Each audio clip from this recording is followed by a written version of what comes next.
আমরা লজ্জায় একটা কথা বলি না। এখন এই পার্লামেন্টের সেকেন্ড মোস্ট জুনিয়র হিসাবে একটা কথা বলছি মানে আপনাদেরকে, সেটা হচ্ছে যে আমাদের একটা ইউনো মহোদয়ের একটা গাড়ি থাকে, উপজেলা চেয়ারম্যানের একটা গাড়ি থাকে, আমরা ভাড়ায় গাড়ি চালাইতে হয়। আমাদেরকে যদি আমরা লজ্জায় এটা বলতে পারি না, আমরা এটা লজ্জায় কোথাও বলতে পারি না। এখন আমাদেরকে যদি একটা বসার ব্যবস্থা করে দিছে, এখন মানুষের কাছে যাওয়ার জন্য যদি একটা গাড়ির ব্যবস্থা করে দেয় তাইলে আমাদের জন্য একটু সুবিধা হয়, মানুষের কাছে একটু যাইতে পারি। আজকে এমপিদের প্রাপ্তির পরে অপ্রাপ্তির খবরটা বলতে চাচ্ছিলাম না। আমাদের মাননীয় প্রধানমন্ত্রী যেদিন সংসদ নেতা নির্বাচিত হয়েছেন, আমাদের পার্লামেন্টারি পার্টির মিটিংয়ে প্রথমেই দুইটা অনুশাসন দিয়েছেন যে আমরা এমপিরা এই নতুন পার্লামেন্টে জনপ্রত্যাশা অনুযায়ী আলাদা কোনো সুযোগ সুবিধা নেব না।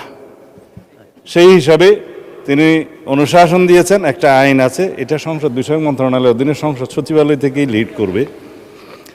এই আইনে আমরা একটা সংশোধনী আনবো যে এই মহান জাতীয় সংসদের কোনো সদস্য আমরা ট্যাক্স ফ্রি গাড়ি নেব না। এইটা মাননীয় সদস্য বাদে বাকি সবাই তালে দিছে, কিন্তু আমাদের মাননীয় সদস্য ছাড়া দিছে। Lily body lotion. সংসদ সদস্যগণ নয়, শুধু বাংলাদেশের এই সরকারের সমস্ত মন্ত্রী, সরকারি কর্মকর্তা যারা গাড়ি পায়, তেল পায়, সেটা আমরা ক্যাবিনেটে একটা ডিসিশন নিই। ইতিপূর্বে আপনারা নিশ্চয়ই নিউজ পেপারে দেখেছেন, এই ক্রাইসিসের সময় শতকরা 30% তেলের বরাদ্দ আমরা কমিয়ে দিয়েছি এবং কৃচ্ছ্রতা সাধনের উদ্দেশ্যে সরকারি কর্মকর্তাদের আপাতত লোন সুবিধা যেগুলো আছে সেটাও কাটিল করা হয়েছে ফর দি টাইম বিং। এই সমস্ত এগুলো আমরা সবই জনবান্ধব এবং জনপ্রত্যাশা অনুযায়ী যাচ্ছি, আমাদের মাননীয় প্রধানমন্ত্রীর নির্দেশনা অনুযায়ী।